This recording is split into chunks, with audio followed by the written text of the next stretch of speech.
That chilly morning in Denver, the courthouse steps felt like ice under my bare feet. I wore a simple ivory dress, nothing extravagant, just elegant enough for what was supposed to be my brightest day. My fiancée, Lauren, gripped my hand tightly, her eyes starting to her watch every few seconds. I couldn't stop staring at the heavy oak doors, hoping, praying they'd walk through. My parents, Margaret and Robert. My sister, Hannah. But deep down, I knew. They weren't coming. My name's Sarah. That was the day I learned what family truly means or, in my case, what it doesn't. They're not showing, are they? Lauren whispered, her voice soft but steady. I shook my head, swallowing the tears threatening to smear my cheap mascara. The clerk called out, "The judge is ready." We stepped inside, our witnesses trailing behind my best friend, Emily, and Lauren's sister, Kate. Just 2 months earlier, Hannah had her $500,000 wedding at the city's botanical gardens. Mom sparkled in a designer gown, crying as Dad toasted to legacy and pride. I stood in the shadows, in a bridesmaid dress they chose, watching them beam at their golden child. My wedding? It lasted 10 minutes. The judge was kind, her smile warm as Lauren, and I slipped on plain silver bands, all we could afford on our entry-level paychecks. That night, in our cramped one-bedroom apartment, I checked my phone one last time. 2 texts from Mom. "A courthouse wedding, Sarah? This is humiliating. What will people say? Your father's devastated. Hannah says you're throwing your life away. That girl won't amount to anything." I sat on the kitchen floor, surrounded by takeout boxes from the noodle shop downstairs, tears falling freely. Lauren knelt beside me, saying nothing, just holding me. That was the moment I realized family isn't always blood. Sometimes, it's the person who stays. The sting of my family's absence lingered, sharp as a blade, in our tiny Denver apartment. Lauren and I sat amidst the wreckage of our makeshift wedding reception, empty takeout containers, and a half-eaten cake from the corner bakery. My phone lay silent, Mom's cruel words still burning in my mind. I felt small, unwanted, like a guest in my own life. But Lauren, she saw something else. She saw us. "Sarah," she said, her voice cutting through my haze of tears. "Remember that app idea we tossed around?" I blinked, confused. "The one to streamline supply chain logistics? The one we'd scribbled on napkins during late-night coffee runs?" "Yeah," I mumbled. "The one nobody thought was worth funding." Lauren's eyes gleamed, undeterred. "Forget funding. We've got brains. We've got grit. We've got each other." She grabbed a stack of napkins and a pen. "Let's start tonight." That night, we worked until the sky turned gray, sketching wireframes, mapping code structures, turning every rejection, every "you're not enough" from my parents, from Hannah, into fuel. My family's dismissal became lines of code. Their doubt became our business plan. We weren't just building an app. We were building a future they couldn't ignore. A month later, I got a call from a tech giant in Seattle. They offered to triple my salary to stay and secure coding. It was tempting stability, benefits, the kind of job Mom would have bragged about at her country club. But I looked at Lauren, hunched over her laptop, typing furiously, and I thought of our napkins, our dreams. "No, thanks," I told them. "I've got bigger plans." We poured everything into Taylor Solutions, our fledgling company. Savings, sleepless nights, every ounce of defiance we had. My family thought I was wasting my life, marrying Lauren, chasing a silly startup. But in that cramped apartment, with Lauren by my side, I felt something new. Not just pain, but purpose. They could keep their approval. We were building something real, something ours. And no one, not Mom, not Dad, not Hannah, could take that away. The next 2 years in Denver were a blur of grit and sacrifice. Lauren and I lived on instant noodles and black coffee, our one-bedroom apartment doubling as Taylor Solutions headquarters. The dining table was buried under laptops, sticky notes, and those napkins, our original plans, now worn at the edges. I spent nights perfecting our app's prototype, debugging code until my eyes burned. Lauren took freelance coding gigs, her income keeping us afloat while I poured everything into our dream. Every rejection stung. Investors called our idea cute or overambitious. My sister, Hannah, even laughed it off at a family dinner I wasn't invited to, saying I was playing techie while she closed million-dollar deals. But each no only made us hungrier. We weren't just fighting for an app. We were fighting to prove them wrong. Mom, Dad, Hannah, everyone who saw us as less. Our first big break came at a pitch event in Boulder. My hands shook as we set up in a conference room, 5 investors in sharp suits staring us down. They leaned back, arms crossed, skeptical. Lauren squeezed my hand under the table. "We've got this," she whispered. I launched the demo, heart pounding. The app ran flawlessly, streamlining a mock supply chain in seconds. The room went silent. Then, one investor leaned forward. "How soon can you scale?" By the end, they were practically fighting to fund us. We walked out with a $2 million check and a future. Taylor Solutions grew fast.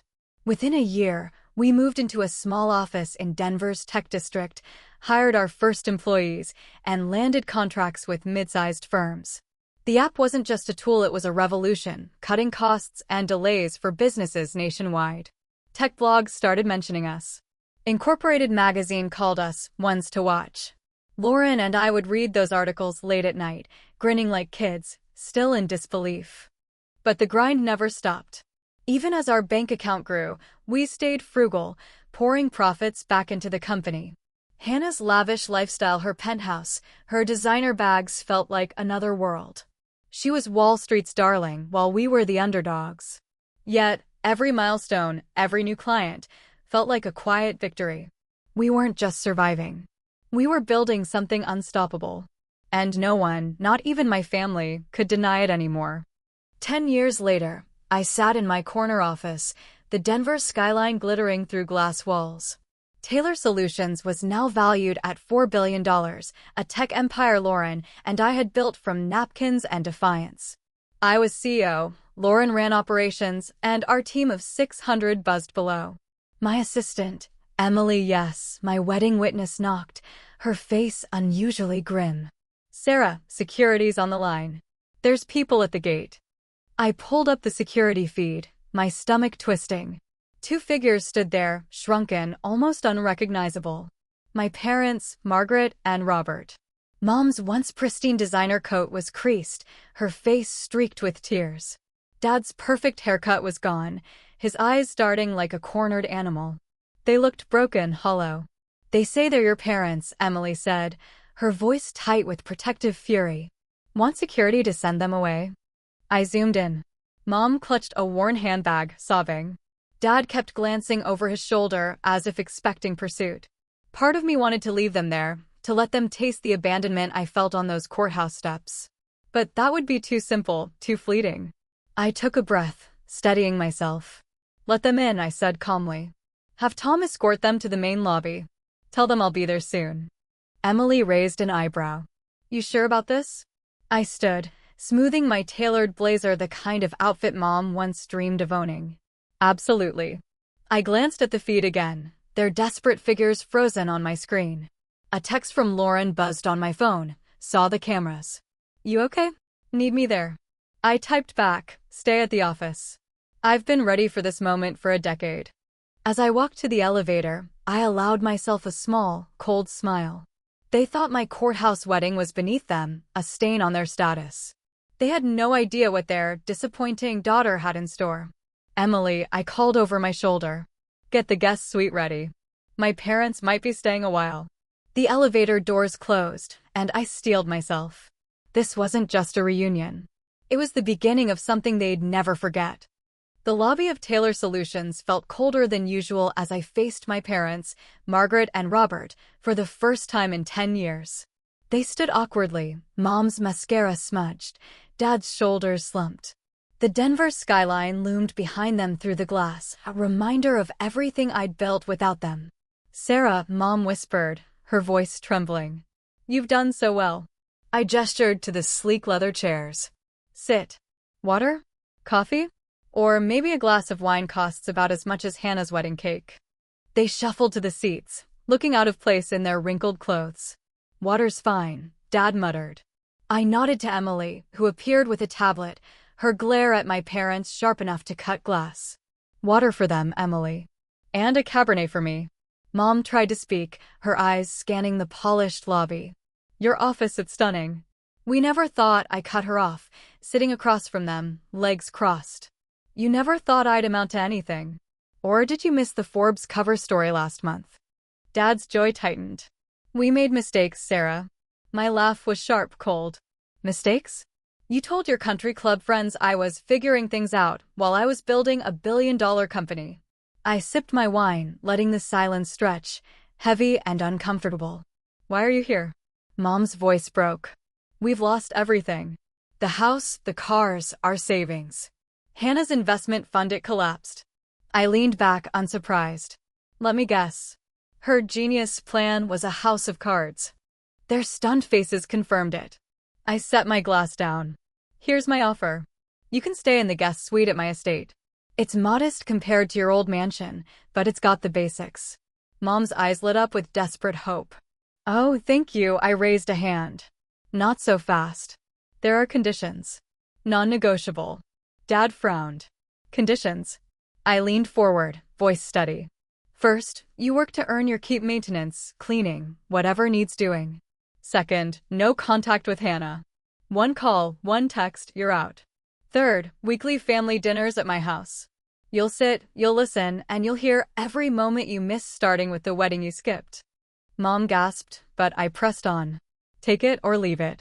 Silence fell, thick and suffocating. Finally, Dad nodded, defeated. We'll do it. I stood, smoothing my blazer. Good. Emily, show them to the suite.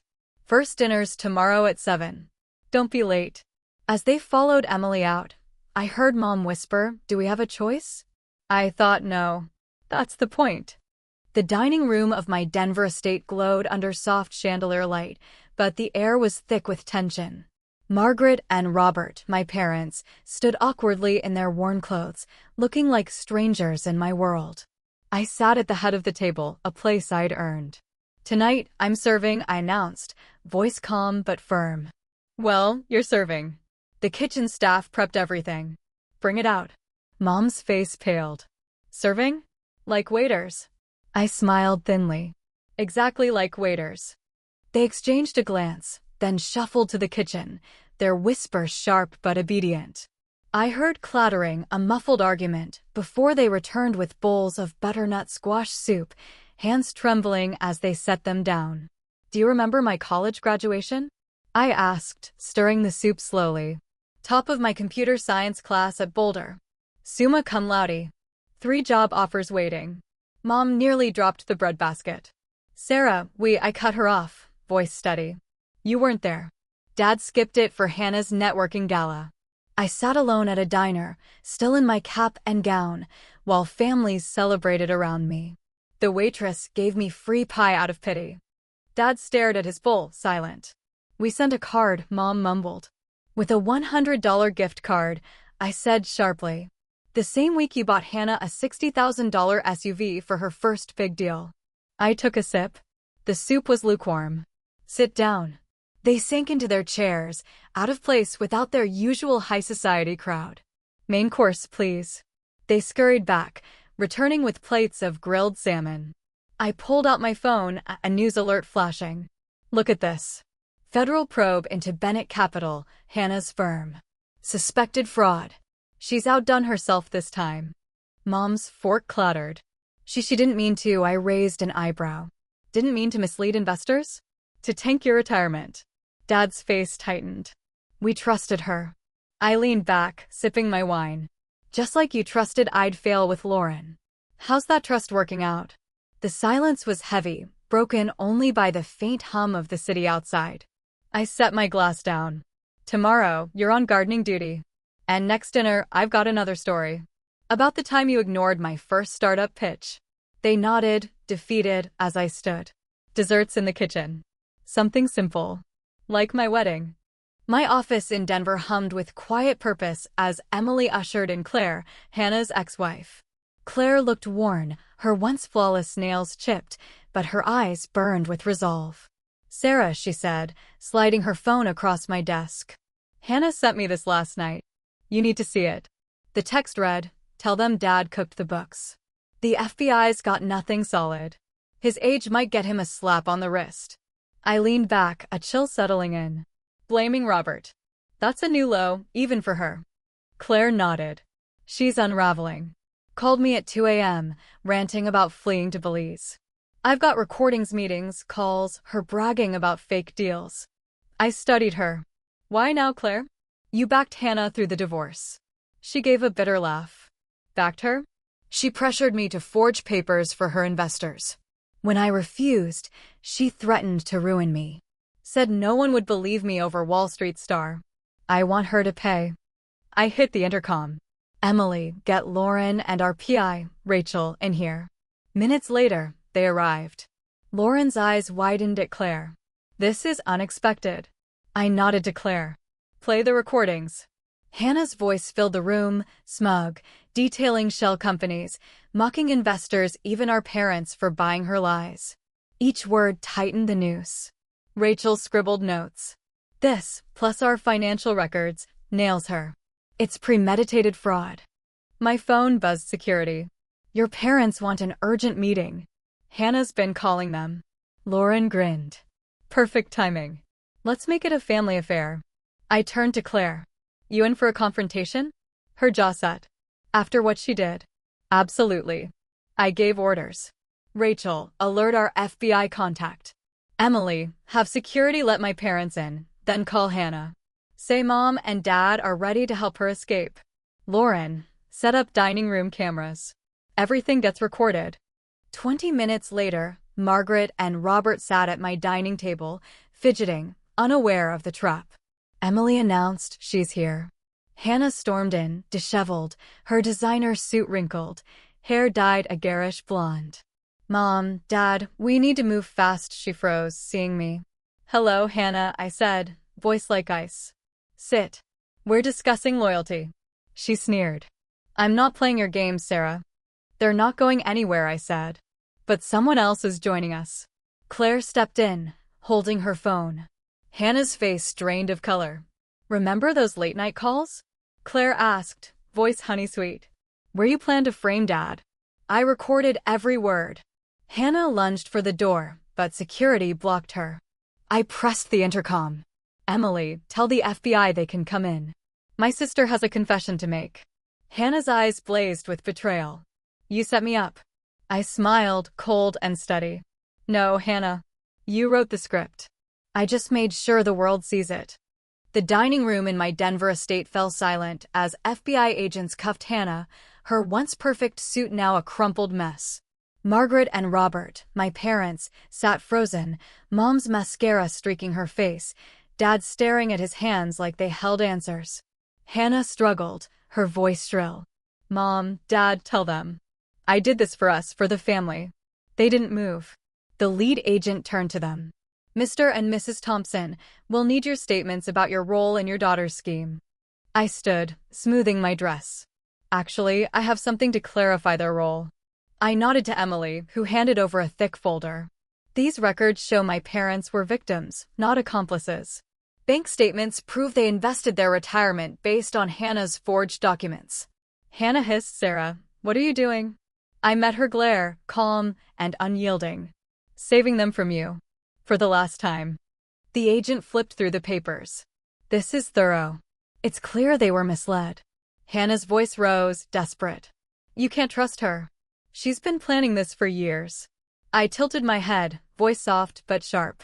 Planning what? Gathering evidence of your crimes? Protecting our parents from your lies? Yes, I'm guilty of that. Claire stepped forward, holding her phone. Agent, I have recordings.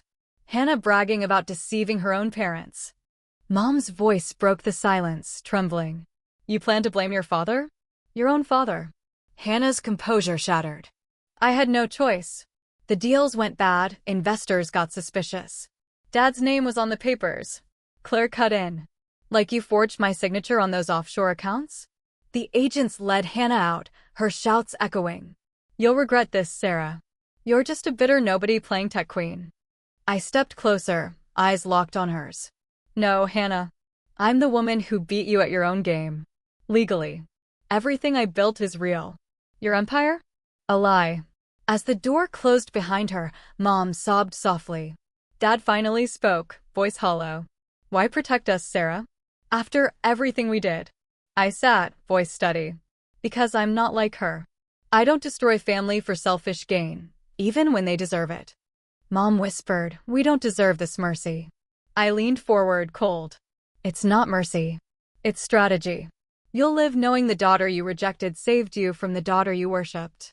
I stood, signaling Emily. Take them to the guest suite. They've got gardening tomorrow. As they shuffled out, I thought, justice feels better than revenge. But making them owe me? That's eternal. Morning light poured into my Denver office as I signed the final papers. My parents, Margaret and Robert, had left the guest suite yesterday, slipping away without a word, leaving only a note. We understand now. I set it aside, focusing on the future. Emily knocked. Sarah, the construction team's ready for the groundbreaking. Everyone's in the courtyard. I grabbed a framed napkin, our original Taylor Solutions plan, scribbled in that tiny apartment, and headed out. The crowd buzzed around the site where the guest suite once stood. In its place, we'd build the Taylor Innovation Hub, a tech training center for underprivileged students. Lauren waited at the podium, her grin wide. Ready to build something new? She asked. Always, I said, squeezing her hand before stepping up to speak. 10 years ago, I was told I didn't belong in tech. My dreams were too big, my roots too humble, my ambition out of place. I paused, eyes sweeping the crowd. Today, we break ground on a center to prove those doubts wrong. The applause was deafening. In the back, I spotted Claire, waving. After testifying against Hannah, she'd carved out a new path in corporate ethics.